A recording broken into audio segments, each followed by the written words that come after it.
Do you and your family eat meals together? I want you to think about how many meals a week you eat together as a family. And I know this is something that comes up, that there's one parent that's working, and obviously, right now with COVID, more families are eating together, which is great because parents are working from home. But I want you to think about, generally speaking, how many meals are you eating? And when I say together, the research shows that when families eat together, it can be one parent sitting down with kids to eat. That is classified as a family meal. Of course, it's more beneficial if everybody in the family can be eating together. But let's say I'm going to use this because it's the common example, and it's true in my family. Pre-COVID, my husband would work at an office, and so for lunch and snacks, it would be me and my daughters home, and so that constitutes a family meal because I would be sitting and eating with them.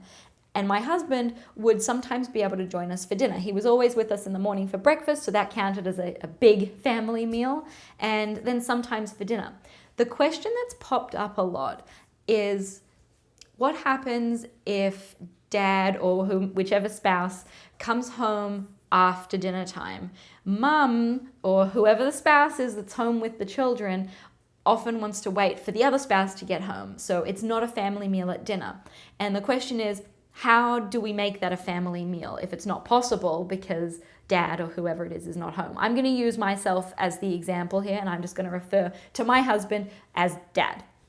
So the way I handled this pre-COVID was, I would have my husband I'd ask my husband, when are you going to be home? And I would find out if he's likely to be home for dinner or not. Usually it was no. And you may be in a different situation where your spouse can't tell you exactly when they're going to be home. So let's just say, and I'll use this example, my husband wasn't going to be home. And you can use this example, your husband won't be home, or your spouse won't be home. What do you do? And this is how I handled it. I would make a dinner that I knew that my husband would eat when he came home, and it was the same dinner that my kids were going to eat.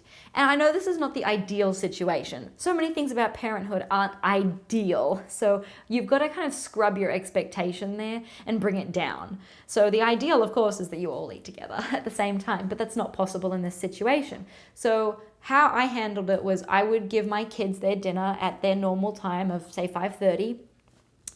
I would sit and eat about half of my dinner with them. So I would give myself about a half portion, and I would sit and eat it with them. So we were all eating the same things at the same time. I could be the role model. I'm eating the same food. We can have a nice conversation. I'm modeling the behavior of not throwing my food and using cutlery and all that type of stuff.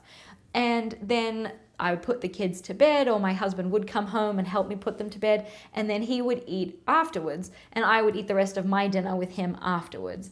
And sometimes if I was really hungry when the kids were eating, I would eat my whole dinner then, and my husband unfortunately would have to eat alone. He didn't get the benefit of a family meal. But that's sometimes the reality of the situation. So of course there are times where, there's an exception. Like, let's say you had a snack in the afternoon with your kids and you're just not hungry when they eat dinner. That's happened. That's the reality of life. You can't always eat together. It can't always be perfect and ideal, right? So in those situations, I would sit with my kids, and I would, if they asked me why I wasn't eating, I would say, I had that snack with you guys earlier and I'm just not hungry right now. That's me modeling, listening to my internal hunger cues. My body is saying it's not hungry right now, so I'm going to eat later. I usually tell them I'm going to eat when dad comes home, or I'm going to eat with dad because I'm not hungry now. But if I'm legitimately hungry, I will eat with them. Even if it's only a half portion, at least I'm eating something with them and it constitutes a family meal.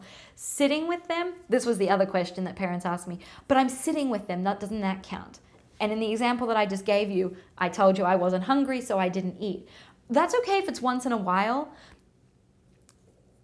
On an ongoing, consistent basis, the most beneficial thing is to eat together, even if it's a smaller portion for you and you're going to have the rest later. But truly, maybe you don't have the afternoon snack, or you have a very small afternoon snack, so you are going to be a bit hungry at dinner time so that you can eat with them. Because really, the benefit of the family meal, it's not just that you're sitting at the table together. It's that you're modeling those behaviors of, I'm eating the same food. this is how I use my spoon. We can talk about what happened today. We can talk about the texture of the meal. And I have some other videos on that I'll link in the description to really help you tune into what your food tastes like and being intuitive with that type of thing.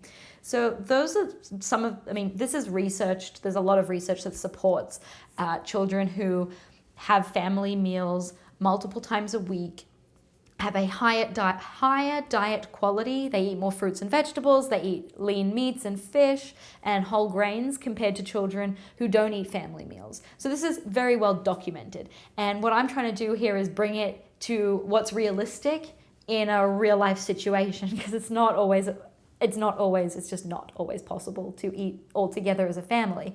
So this is how I managed that situation when my husband was working, and I hope you can relate to this and make some changes to be that role model for your kids going forward. Let me know if you have any more questions, drop a comment, and if you found this video helpful, which I sure hope you did, please support my channel by subscribing and liking this video. Turn on your notifications so you never miss a future video. There's always a new one each week.